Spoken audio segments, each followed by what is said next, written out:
ठाकुर जी यहाँ पे हैं। कभी भी कैसा होता है कि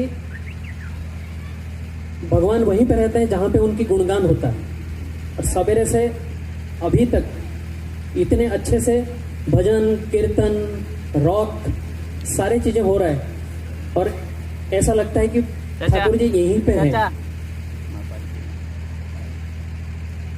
ठाकुर जी को देखने के लिए या ठाकुर जी के लिए ही हम लोग यहाँ पे जुड़े हैं। मैं हूँ उड़ीसा से, सीनादा बिहार से, काम में कर रहा हूँ महाराष्ट्र में, और नागपुर से आया हूँ सत्संग में जुड़ने के लिए, ठाकुर जी के लिए। ठाकुर जी के केंद्र होके ही यहाँ पे आए हैं। एक बार पीसी सरकार जी गए थे ठाकुर जी से मिलने के लिए, तो वहाँ पे उन्होंने देखा कि इतना भीड़ कैसे, एक साधारण इंसान जो कि नंगे शरीर में बैठे हैं, ना कोई बहुत तामझाम है, ना कोई दिखावापन है, कुछ नहीं है, फिर भी इतने लोग क्यों ऐसे अट्रैक्टिव हो रहे हैं? ऐसा कौन सा जादू है उनके पास? तो जाके पूछे, आप जादूगर तो नहीं लगते, लेकिन फिर भी इतने लोग क्यों अट्रैक्ट होते हैं? ऐसा कौन सा जादू आपके पास है? तो ठाकुर जी बोले कि आप चले जाओ, आनंद बाजार लगा है, वहां पे जग्गेश्वर दा है, उनसे एक बार मिल लीजिए। तो गए वो आनंद बाजार में, जग्गेश्वर दा वहां पे आनंद बाजार में सेवा कर रहे थे।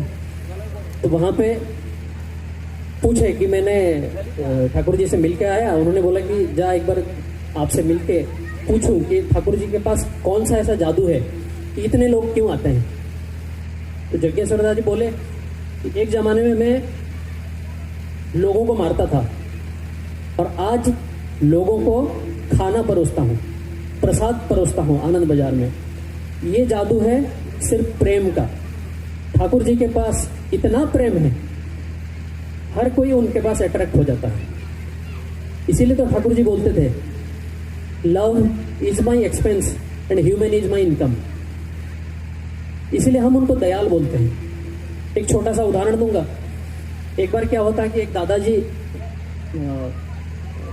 सिंपल सा स्टोरी है, एक बस में जैसे हम जाते हैं तो भीड़ होता है, बाहर से हम रुमाल फेंक देते हैं सीट रखने के लिए।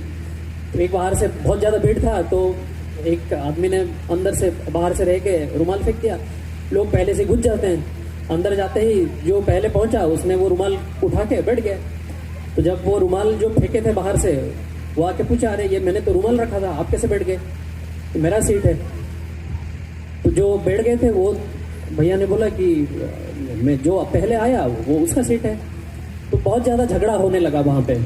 तो जिन्होंने रुमाल फेंका था वो बोले थे नहीं ये सीट मेरा है क्योंकि मैं पहले रखा। दूसरे जो दादा जो बैठ गए थे उन्होंने बोला कि नहीं जो मैं पहले आया मेरे बैठा तो वो मेरा सीट हो गया, आप रुमाल फेंके या कुछ भी रखे। इतना ज़्यादा उनका झगड़ा चलने लगा कि बाकी लोग भी लगा कि नहीं इनको संभालना पड़ेगा, शांत करना पड़ेगा।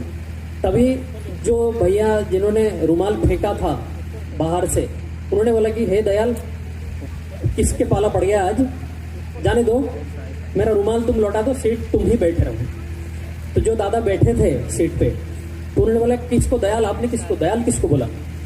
बोले कि अरे दयाल मैं किसी को भी बोलूं, तुम्हें क्या फर्क पड़ रहा है? बोले नहीं मेरे को सुनना है कि आप दयाल किसको बोले। तो जो दादा बोले कि दयाल मैं श्री श्री ठाकुर अनुकूल चंद्र जी का भक्त हूँ, उनको हम दयाल बोलते हैं। तो जो दादा बैठे थे सीट पे तुरंत खड़े हो गए, बोले कि जय गुरु। इन्होंने भी बोला कि जय गुरु, और वहां से फिर बोले कि नहीं नहीं आप ही बैठिए, ये आपका रुमाल रखिए, आप ही बैठिए, आपका ही सीट है। अरे नहीं नहीं आप ठीक है, आप ही बैठो। अब दूसरे एक ही मुहूर्त में जैसे ही एक जय गुरु बोला, वहां से जो झगड़ रहे थे वो सिचुएशन ही चेंज हो गया।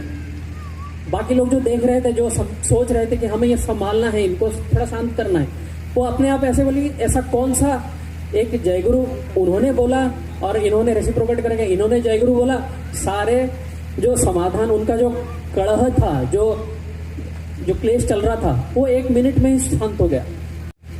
तो एक जय गुरु का इतना महत्व है। अगर हर कोई ये जय गुरु बोलने लगा तो कोई भी प्रॉब्लम नहीं रहेगा। हमें सिर्फ ठाकुर को अनुसरण करके चलना है, उनकी जितने बातें हैं वो सब मानना पड़ेगा। ऐसा नहीं कि हम सिर्फ आ रहे हैं सत्संग सुन के जा रहे हैं, हमारी फैमिली भी वैसे ही होना है जैसे ठाकुर जी ने बोला है।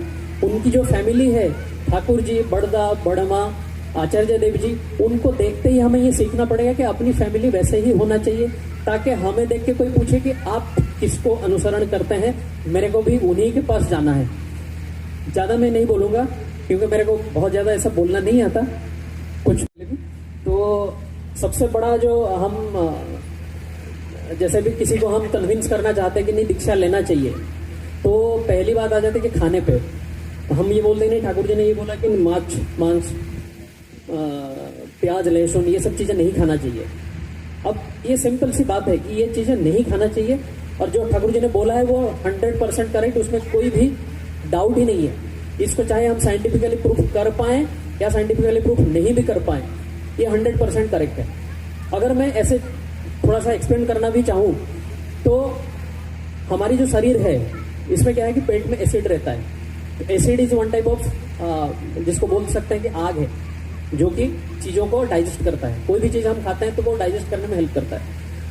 अब जो एनिमल रहते हैं, जो कुछ रहते हैं जो हर्बीवोर, जो कि सिर्फ अपने